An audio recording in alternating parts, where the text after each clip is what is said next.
வணக்கம். South cinema entertainment உங்களை அன்புடன் வரவேற்கிறது. உங்களுடன் தென்றல் மகி. இப்போது நாம் காண இருப்பது அன்புக்குரியவர், மனிதநேயமிக்கவர், மனிதநேயர், சேவரத்தனா, வீர ரத்தனா, இளைஞர்களின் வழிகாட்டி, மாமல்லன், போதி தர்மா, தற்காப்பு கலை ஞானி, கிராண்ட் மாஸ்டர், ஆன்சி லைன், அன்புமிக்க ராஜகுரு என்கிற ரவீந்திரன் அவர்களை நாம் இப்போது சந்திப்போம். வணக்கம். வணக்கம் பிரதர். தங்களை சந்திப்பதில் மிக்க மகிழ்ச்சி. எனக்கும் தங்களை சந்திப்பதும் மகிழ்ச்சி. அது மட்டும் இல்லாமல் உங்களுடைய சவுத் சினிமா என்டர்டெயின்மெண்ட் ப்ரொடியூசர் திரு துஷ்யந்த் அவர்களுக்கும், சவுத் சினிமா என்டர்டெயின்மெண்ட் நேயர்களுக்கும் ரசிகர்களுக்கும் கூடி இந்த தருணத்தில் என்னுடைய மனமார்ந்த நன்றியும் மகிழ்ச்சியும் தெரிவித்துக் கொள்கிறேன். மாஸ்டர், நீங்கள் எங்கே பிறந்தீங்க, எங்கே வளர்ந்தீங்க, இந்த தற்காப்பு கலையில் எப்படி உங்களுடைய ஈடுபாடு? நான் பிறந்த ஊர் ஆவடி, நான் வளர்ந்த ஊரும் ஆவடி. என்னால் உயிருள்ள வரைக்கும் மறக்க முடியாது என் ஊரை. ஸோ ஆவடியில் பிறந்து ஆவடியில் வளர்ந்து 73 வருஷம் ஆவடியிலே நாங்கள் இருந்துட்டோம். அதில் தற்காப்பு கலை சின்ன வயசில் எங்கள் அப்பா தான் என்னுடைய குரு. அவர் தான் எனக்கு களரி, பாக்ஸிங், சிலம்பம் இப்படி அந்த தற்காப்பு கலைகளை கற்றுக் கொடுத்து 1965 என் கையை எடுத்து வச்சு அந்த தற்காப்பு கலையை ஆரம்பித்து விட்டார். அவர் தான் என்னுடைய முதல் ஆசான். அவர் வளர்ந்து ஆவடியிலே படித்து ஆவடியிலே இந்த அளவுக்கு நம்ம வந்திருக்கிற காரணம் என்னன்னா என் ஊர் ஆவடி தான். அது முடிச்சுட்டு அடுத்தது அப்படியே சோஷியல் சர்வீஸ்க்கும் வந்தேன். ஸோ இதுக்கெல்லாம் காரணம் அடுத்தது சோஷியல் சர்வீஸ் என்னுடைய அம்மா, என்னுடைய குரு. அவங்க ஆவடியில் அவங்க ரொம்ப பொது சேவை செய்வாங்க. பக்கத்து வீட்டிலேருந்து தெருவெல்லாம் பொது சேவை செய்வாங்க. அதுக்காக என்னுடைய அம்மா தான் எனக்கு சேவை செய்யறதுல குரு, தற்காப்பு கலையில் குரு எங்கள் அப்பா. ஸோ அவங்க 2 பேர் தான் என்னுடைய தெய்வம். அடுத்தபடியாக நீங்கள் தற்காப்பு கலையை நல்லா பயின்றீங்க. அதன் மூலிமா மக்களுக்கு என்னென்ன சேவை செஞ்சீங்க, எப்படிலாம் நீங்கள் பயன்படுத்தினீங்க? தற்காப்பு கலையில் நான் இன்றைக்கி 2015 10th டிகிரி பிளாக் பெல்ட். நான் 9th டிகிரி முடித்தவன். நான் இந்தியாவில் ஓரளவுக்கு சீனியர் மோஸ்ட் மாஸ்டர். நான் ஒரு ஆயிரக்கணக்கான மக்களுக்கு, மாணவர்களுக்கும் மாணவிகளுக்கும் கிளாஸ் எடுத்திருக்கேன். இந்தியாவில் ஒரு 10-13 ஸ்டேட்டில் என்னுடைய கராத்தே கிளாஸ் இருக்குது. அடுத்தது உலக லெவல்லையும் நான் அமெரிக்கா, கனடா, மலேசியா, இந்தியா இப்படி நிறைய ஸ்டேட்லேயும் கண்ட்ரிஸ்லேயும் நான் கராத்தே கிளாஸ் வச்சுருக்கேன். ஸோ ஒரு ஆயிரக்கணக்கான ஸ்டூடெண்ட்ஸ் இன்றைக்கி உருவாக்கி சர்வதேச அளவுக்கு எல்லாருமே கராத்தே போட்டியில் அட்டன் பண்ணி சந்தோஷமாக எல்லோரும் அவங்கவுங்க வாழ்க்கையில் நல்ல ஒழுக்கத்தை கடைப்பிடிச்சி அவங்களாம் இல்லை ஒரு டீச் பண்ணுவேன் நான் குழந்தைங்களுக்கு. கராத்தே ஃபைட்டு மட்டும் சொல்லி கொடுத்து இதான் கராத்தே எல்லோரும் போய் அடிங்க ப்ரூஸ்லி மாதிரி இருக்காங்க அப்படிலாம் அந்த மாதிரி கொடுக்காம ஒரு கேரக்டர் வைஸில் கொண்டு போகிறேன் நான், ஒரு ஆன்மீகமாக. எனக்கு இந்த கலை ஒரு ஆன்மீகத்தை சம்மந்தப்பட்டது, விஞ்ஞான கலை. இதில் படித்தனால தான் நான் நினைக்கிறேன் இன்றைக்கு வரைக்கும் இந்த 67 வயசு வரைக்கும் சில பண்பாடுகளும் சில கொள்கைகளோடு வாழ்ந்துட்டுருக்கேன். அதுலேருந்து என்னால் மாற முடியாது. அப்படி என்னோட படிக்கிற குழந்தைங்களுக்கு ஒரு 10 அறிவுரை கொடுப்பேன் நான். 10 விரலை வச்சு வலது கை 5 விரலையும் மாதா, பிதா, குரு, தெய்வம், குடும்பத்தை நான் தான் சேர்த்தேன். ஸோ மாதா, பிதா, குரு, தெய்வம், குடும்பம் சொல்லி வலது கை விரலில் நினைக்க சொல்லுவேன். இடது கை விரலில் அன்பு, அமைதி, பொறுமை, ஒழுக்கம், வீரம் இந்த குணங்களோட அவங்கள வளர்த்துன்னு வருவேன். ஏன்னா ஒரு குழந்தைய வளர்க்கணுன்னா மாதா, பிதா மட்டும் போதாது, குருவும் கூட இருப்பாங்க. அப்போ இந்த 3 பேர் கூட இருந்தால் தான் அந்த தெய்வத்தையே உணர முடியும். அதனால தான் மாதா, பிதா, குரு, தெய்வம்னு. அதனால தான் தெய்வம் பின்னாடி உட்காந்துருக்குது, இல்லை முன்னாடி தான் நம்ம வச்சுருப்போம். ஏன்னா மாதா, பிதா, குரு, தெய்வத்தை உங்கள் குருவை உருவாக்குறது அது தெய்வம் தான். ஆனால் நம்ம அதை முன்னாடி உட்கார வைக்கல, பின்னாடி உட்கார வச்சிடும் பாருங்கள். அது என்ன பண்ணாலும் தெய்வமே செஞ்ச வேலை அது. அதனால் நீங்கள் கண்கண்ட தெய்வங்களாகிய மாதா பிதாக்கு சேவை பண்ணி குருவுடைய பகுத்தறிவை பெற்றுக்கொண்டு திருப்பி பாரு, நான் உட்காந்துருப்பேன், நீ உணர்வேன். அதுதான் அதுக்கு காரணம். அப்போ அதை உருவாக்குறது தெய்வம் தான். அப்படி இருக்கும்போது நம்ம ஒன்றா சேர்ந்து தான் அந்த ஒரு குழந்தையை வளர்க்க முடியும். நல்ல குணங்களோடையும் நல்ல நினைவுகளோடையும் வளர்ந்துட்டோம்னா பூர்த்தியானால் எல்லோரும் ஒத்துமையாகவும் சம்மந்தப்பட்டு மகிழ்ச்சியாகவும் சந்தோஷமாகவும் நிம்மதியாகவும் இருப்பாங்க. நம்ம எல்லாருமே நிம்மதியாக இருந்துட்டோம்னா நாடு புனிதம், நாட்டு மக்களும் புனிதமாகிடும். அதனால் ஒரு சேவையை இதில் கொண்டு வந்துட்டேன் நான். அடுத்தபடியாக படை உடை தொழிற்சாலை, ஆர்டினன்ஸ் க்ளோத்திங் ஃபேக்ட்ரி, அதில் நீங்கள் பணிபுரிஞ்சிருக்கீங்க. இந்த தற்காப்பு கலை பயிற்சி மூலிமா நீங்கள் அந்த வேலையை வாங்கினீங்களா? எப்படி? ரொம்ப அருமையான எப்படி ஆவடி எனக்கு உயிரோ அது மாதிரி எனக்கு இன்னைக்கு உடலை வளர்த்தது ஆவடி ஆர்டினன்ஸ் க்ளோத்திங் ஃபேக்ட்ரி. அதுதான் என் உடலை வளர்த்தது. அப்படி தான் நான் சொல்ல முடியும் உங்கள்கிட்ட. கரெக்டு. அது ஆவடியில் இராணுவ தொழிற்சாலை, அதில் நான் வேலை செஞ்சேன். ஒரு 27 வருஷம் வேலை செஞ்சேன். நான் சின்ன வயசுலேயே அதில் எனக்கு கொடுத்துட்டாங்க. நான் கராத்தையில் இருந்தனால தான், அந்த ஸ்போர்ட்ஸில் இருந்தனால தான் எனக்கு அங்கே ஜிஎம் இருந்தவர் ராமசாமின்னு ஒரு ஜிஎம், அவர் எனக்கு அந்த பொறுப்பை கொடுத்துட்டாரு. நான் அதில் அப்ரெண்டிஸாக ஜாயின் பண்ணி இன்றைக்கி அதில் ஓரளவுக்கு கிரேட் 1 சார்ஜ்மேனாக அந்த சைமல்டேனியஸ் எப்படி கராத்தையில் வரணும் அதே மாதிரி அந்த இராணுவ தொழிற்சாலையிலையும் முன்னேறி வந்தேன். அந்த இராணுவ தொழிற்சாலையிலால் தான் இந்த என்னுடைய கராத்தையை நான் வளர்த்துக்கினேன். காரணம் என்ன பண்ணா, எங்கள் அப்பாலாம் வந்து 29 ரூபா சம்பளம் வாங்கினவங்க. எங்கள் அப்பா வந்து தமிழ்நாடு போலீஸில் ஆவடியில் வந்து சேர்ந்தார் 20 வயசில். அப்போது அந்த 29 ரூபா சம்பளத்தில் தான் எங்களை வளர்க்குறாரு. அப்போ எங்கள் தாய் தந்தெல்லாம் கஷ்டப்பட்டு வளர்த்தோம். அப்போல்லாம் 29 சம்பளத்துலேயே நாங்கள் நிம்மதியாக வாழ்ந்தவங்க அப்படி நான் சொல்ல முடியும் எங்கள் தாய் தந்தை. ஏன்னா தமிழ்நாடு ஸ்பெஷல் போலீஸ் ஆவடியில் எங்கள் அப்பா போலீஸ் துறையை சேர்ந்தவங்க, எங்கள் அம்மாவுக்கு அப்பாவும் போலீஸு, எங்கள் பரம்பரை கொஞ்சம் 3 பரம்பரையும் போலீஸில் இருந்தது. அதனால் எங்கள் அப்பா அதில் இருந்தனால அவர் எனக்கு கராத்தைக்கு தற்காப்பு கலைக்கு வாத்தியாராகவும், எங்கள் அம்மா எனக்கு சோசியல் சர்வீஸ்க்கு வாத்தியாராகவும், இப்படி ஆவடியில் எங்களுக்கு இருந்தனால நீங்கள் சொல்கிற மாதிரி ஓசிஎஃப் தொழிற்சாலை என்ன உலக சாம்பியனுக்கும் அனுப்பாங்க. வேர்ல்டு சாம்பியன்ஷிப் ஒரு இன்டர்நேஷ்னல் கிராண்ட் சாம்பியன், அது இன்டர்நேஷ்னல் போட்டிக்கு எனக்கு அனுப்புனதும் அந்த ஓசிஎஃப் தான். அடுத்தபடியாக நீங்கள் அந்த தொழிற்சாலை பணிபுரிஞ்சது மூலயமா மேலே நாடுக்கெல்லாம் சென்றிருக்கீங்க. அங்கே என்னென்ன பட்டங்கள் பெற்றிருக்கீங்க, சாதனைகள் என்னென்ன? அதான். அப்போ இந்த ஓசிஎஃப் வந்து என்னை அனுப்பினால தான் நான் போய் இன்டர்நேஷ்னல் கிராண்ட் சாம்பியன் பட்டத்தை வாங்கினேன். நான் ஜெயித்தேன். மலேசியாவுக்கு கொண்டு போய் அந்த கோலாலம்பூரில் அங்கே போயிட்டு இன்டர்நேஷ்னல் கிராண்ட் சாம்பியனாக அடித்தேன். நான் 2 கோல்டு மெடல் அடித்தேன். ஒன்று கிராண்ட் சாம்பியன்ஷிப் மெடல், ஒன்று வந்து சாம்பியன்ஷிப் மெடல், 2த்தையும் அடித்தேன். இன்றைக்கி அது வளர்ந்தனால இன்றைக்கி 9 டிகிரி பிளாக் பெல்ட்டை முடிச்சிருக்கேன். சர்வதேச கிராண்ட் மாஸ்டராக இருந்திருக்கேன். இதுக்கு காரணம் என்னன்னு கேட்டிங்கன்னா, நீங்கள் சொல்கிற மாதிரி எங்கள் அம்மா அப்பா, அடுத்தது என்னுடைய ஊர் ஆவடி, அடுத்தது என்னுடைய ஓசிஎஃப். அடுத்தபடியாக நீங்கள் இதெல்லாம் முடிச்சது பிறகு திரைத்துறைக்கு வந்திருக்கீங்க. ஸ்டன் மாஸ்டராகவும் பயிற்சி பெற்றிருக்கீங்க. அந்த சினிமா துறையில் உங்களுக்கு பிடித்தமான நடிகர் யார்? நடிகர்னு பார்த்தீங்கன்னா நான் ஒன்று தான் சொல்ல முடியும். எப்படின்னு கேட்டிங்கன்னா, நான் வந்து எங்கள் அப்பாவும் தற்காப்பு கலையை சொல்லி கொடுத்தாரு, எங்கள் அம்மா சோசியல் சர்வீஸை சொல்லி கொடுத்தாங்க. இவங்க 2 பேரையும் கொடுத்ததை நான் மெருகூட்ட வச்சது யாருன்னு கேட்டிங்கன்னா புரட்சி தலைவர் எம்ஜிஆர் அவர் தான். ஏன்னா என்னை வந்து சின்ன வயசுல எங்கள் அம்மாவும் சினிமா தேட்டருக்கு எங்களை கொண்டு போவாங்கன்னா, தமிழ்நாடு போலீஸ்க்கு கேம்பில் சினிமா நடக்கும், அங்கே கொண்டு போவாங்க. நாங்கள் 3 வயசில் என்னை கொண்டு போவாங்க. கொண்டு போகும்போது எம்ஜிஆர் இப்போ புரட்சி தலைவருடைய படம் வரும், அதை பார்க்கும்போது சண்டைலாம் போடுவார். அது சண்டைலாம் போடுவேன். எங்கள் அம்மா பொஜத்தை குத்துவேன். நான் எங்கள் அம்மா பொஜத்தை குத்தியே நான் கராத்தையில் இந்த அளவுக்கு வந்துட்டேன் நான் நினைக்கிறேன். அப்போ ஐயோ கம்முனரா என்னடான்னுவாங்க. அப்படி குத்தி எனக்கு சண்டையை பார்த்தா, அவர் குத்தத்தை பார்த்தா எங்கள் குத்திக்கின்னு இப்படி வளர்ந்து இன்றைக்கி எனக்கு தற்காப்பு கலைக்கு வாத்தியார் அப்படின்னு பார்த்தீங்கன்னா மானசீகமாக புரட்சி தலைவர் தான். அவரால் தான் அந்த தற்காப்பு கலையை ஜாஸ்தி படித்தேன். ஏன்னா சினிமா திரைப்படம் தான் நீங்கள் சொல்கிற மாதிரி எனக்கு இன்னைக்கு நான் உருவாகியிருக்கேன்னா அதுக்கு திரைப்படம் தான் காரணம்.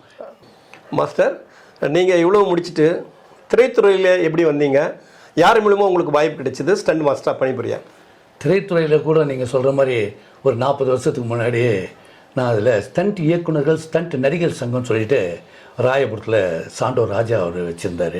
அவர்கிட்ட போய் ஒரு 18-19 வயசுலேயே அங்கே ஜாயின் பண்ணிவிட்டு அங்கே காசிமேட்டில் அந்த கடலில் போய்ட்டு குதிக்கிறது, கொள்வது, ஜிம்னாஸ்டிக் பண்ணுறது, இப்படிலாம் நான் ரொம்ப சந்தோஷமான வாழ்க்கை. அதெல்லாம் ஒரு பொற்காலம். 18 வயசில் ஆரம்பித்தேன். அப்புறம் அந்த சங்கம் வந்து நாங்கள் சேஃப் யூனியன் சொல்லிட்டு ஃபிலிம் சேம்பரில் சவுத் இந்தியா அமல்கமேட்டட் அந்த யூனியனில் வந்து நாங்கள் அப்படியே ஜாயின் பண்ணோம். அந்த சேஃப் யூனியனில் ஜாயின்ட் செக்ரட்டரியாகவும் ஸ்டண்ட் டைரக்டராகவும் இருந்தேன். அப்புறம் நாங்களாம் படைப்பாளி யூனியன் ஒன்று ஆரம்பித்தோம். அதில் இருந்தது அந்த படைப்பாளி யூனியன் நான், ராக்கி ராஜேஷ், இவங்க எல்லாம் ஒன்றா சேர்ந்து, ஆர்கே செல்வமணி, பாதிராஜா சார், அவங்களாம் ஒன்றா சேர்ந்து அந்த படைப்பாளி யூனியனில் இருந்தேன். அப்புறம் இந்த படைப்பாளி யூனியன் நாங்கள் பெப்சியில் சேர்த்தோம். அது வரைக்கும் நான் வாழ்க்கையில் 40 வருட காலமாக ஸ்டண்ட் ஆர்டிஸ்டாகவும் இருந்திருக்கேன். அப்புறம் வந்து வாட் இஸ் தட் ஆர்டிஸ்டாகவும் இருந்திருக்கேன். ப்ரொடியூசர் கவுன்சிலையும் நான் மெம்பராக இருந்திருக்கேன். உங்களுடைய முதல் படம் ஸ்டண்ட் மாஸ்டராக பயிற்சி பண்ணீங்களா? அது என்ன படம்? அதாவது நான் தென்றலை என்னை தொடுன்ற ஒரு படம் தான் என்னுடைய முதல் படம். டைரக்டர் ஸ்ரீதர் அவர். அதில் தான் ஸ்டண்ட் ஆர்டிஸ்ட்டாக ஒர்க் பண்ணேன். மோகனுக்கு எல்லாமே ஸ்டண்ட்டு டூப் எல்லாமே நான் தான் அதில் ஸ்டண்ட் பண்ணுவேன். அடுத்தது ஆள பிறந்தவொன்னே அதில் சத்யராஜுக்கு ஒரு ரோல் சின்னதாக பண்ணேன். அடுத்தது சாதனைன்னு பிரபு சாருக்கு வில்லனாக பண்ணேன். ஏன்னா அண்ணன் சிவாஜி அண்ணன் கூட இருந்ததுனால, அவருடைய சங்கத்தில் நான் செக்ரட்டரியாக இருந்ததுனால அது ஒரு வாய்ப்பு. ஏன்னா வாழ்க்கை முடியறதுக்குள்ளே திரைப்படத்தில் 40 வருஷமாக இருக்குமே சொல்லிட்டு வாழ்க்கை முடியத்துக்குள்ளே அந்த நடிகர் திலக சக்கரவர்த்தி கூட ஒரு சைட்லேயே வரணும்னோட ஆசைப்பட்டேன். சரி அண்ணங்கிட்டே பேசினேன். அவர்கிட்டே சொல்லி அப்புறம் தான் அண்ணன் சொன்ன உடனே சாதனை வந்து ஏஎஸ் பிரகாசம் அவர் டைரக்டர். ஏன்னா அவங்க பாப்பா வந்து என்கிட்ட கராத்தே படிச்சிருந்தாங்க. அந்த ஒரு சந்தர்ப்பத்தில் ஏஎஸ் பிரகாஷ் சொன்ன உடனே அதில் நடிக்கிறதுக்கு கொடுத்தாங்க. நான் அதில் பிரபுக்கு வில்லனா பண்ணேன் அவர்கிட்ட. அதுக்கப்புறம் இன்னும் ஒரு படம் பட்டணத்தில் பெட்டின்னு producer Gowri Shankar AVM studio manager, அவர் கூட அதை ஃபைனான்ஸ் பண்ணி அவர் கூட பட்டணத்தில் பற்றியே நான் முடித்தேன். அதில் முதல் ஓப்பனிங்கே நான் தான் வருவேன். அப்படி ஒரு 4 படம் பண்ணேன். அப்புறம் யுகான்னு ஒரு படம் நாங்கள் ப்ரொடியூசருக்கு எல்லாம் ஒன்றா சேர்ந்து அந்த படம் எடுத்தோம் யார் கண்ணனுடைய டைரெக்ஷனில். அப்போ நாங்கள்லாம் ஒன்றா சேர்ந்து டான்ஸ் மாஸ்டர்ஸ் ஷோபி நாங்கள்லாம் ஒன்றா சேர்ந்து பண்ணிவிட்டு அது ஒரு சந்தோஷமான நாட்கள். அது திரைத்துறையில் உங்களுக்கு பிடித்தமான நடிகர் யாருங்க? எனக்கு பிடித்தமான நடிகர்னு சொல்ல முடியாது. ஏன்னு கேட்டிங்கன்னா என்ன காரணம் சொல்லக்கூடாதுன்னா 3 உலகம் இருக்குது இந்த இன்றைக்கி இருக்கிற இந்த பூமியில். நானாக ஃபீல் பண்ணுறேன், ஒரு உலகம் பொது உலகம், சாதாரணமாக மக்கள் எல்லாம் போகிறோம் வரோம் சாப்பிட்றோம் வரோம். 2வது உலகம் திரை உலகம், 3வது உலகம் ஆன்மீக உலகம். இப்போ இந்த நானாக பிரிச்சுக்கிறேன். இந்த 3 உலகமும் ஸ்பெஷல் தனி உலகம். இது ஒன்றா சேர்க்க முடியாது. அதனால தான் திரை உலகத்தில் ஒரு நடிகரை பார்த்தோம் நம்ம அப்படியே ஓடுறோம் பாடுறோம். பார்த்தீங்கன்னா தனி உலகம் அது. இல்லை நீங்கள் இப்போ நம்ம 2 ஒன்றா சேர்ந்தோம்னா நான் யார் பார்க்குறது நம்மள? கண்டிப்பாக அதே தான். அப்போ திரையுலகம்னு பார்த்தீங்கன்னா அவங்க வந்தால் நின்றாவே நம்ம 2 பேர் பின்னாடி போயிடுவோம். அப்படி தான் இருக்காது. அதனால தான் அது தனி உலகம். அது அந்த ஸ்வீட்டு தனி உலது. அது மாதிரி ஆன்மீக உலகம், சாமி பக்கத்தில் இருக்குது, சாமியை நினைக்கிறது, மற்றவங்களுக்கு பூஜை பண்ணி கொடு, அது மாதிரி ஆன்மீகம் ஸ்பிரிச்சுவலாக எடுத்துப்போம். கடவுள் பண்ணத்தில் எனக்கு என்னவோ தெரியல, 3 உலகத்துலேயும் நான் அட்டாச்மெண்ட்டாக கடவுள் கொடுத்தது. சில பேருக்கு தான் அது எனக்கு அமைஞ்சது. அது அதனால் பொது உலகத்துலேயும் இருப்பேன். நான் கராத்தே மாஸ்டராகவும் சேவை செய்கிற மனுஷனாகவும் இருப்பேன்.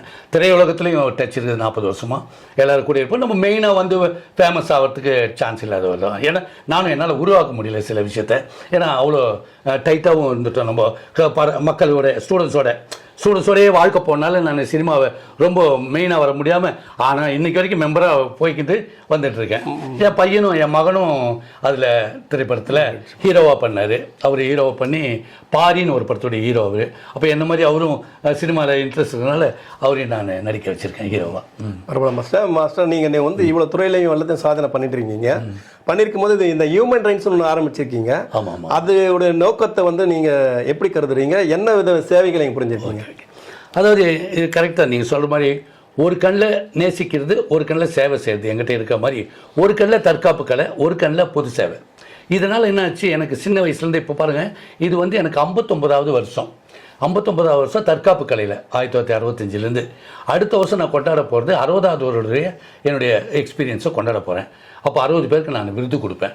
இப்போ என்னுடைய கோல்டன் ஜூப்ளி 2015 நடந்தது. அதில் 50 சீனியர் மாஸ்டர்ஸுக்கும் சீனியராக சேவை பண்ணுறவங்களுக்கும் நான் விருது கொடுத்தேன். அதே மாதிரி இந்த 60வது வருஷத்துலையும் சீனியராக இருக்கவங்களுக்கு விருதும் கொடுக்க போகிறேன். ஹியூமன் ரைட்ஸ் என்னென்னா, இப்போ நான் வந்து சேவை மட்டும் பண்ணிவிட்டு ஒரு 10-13 குழந்தைங்களை படிக்க வச்சுருக்கேன்.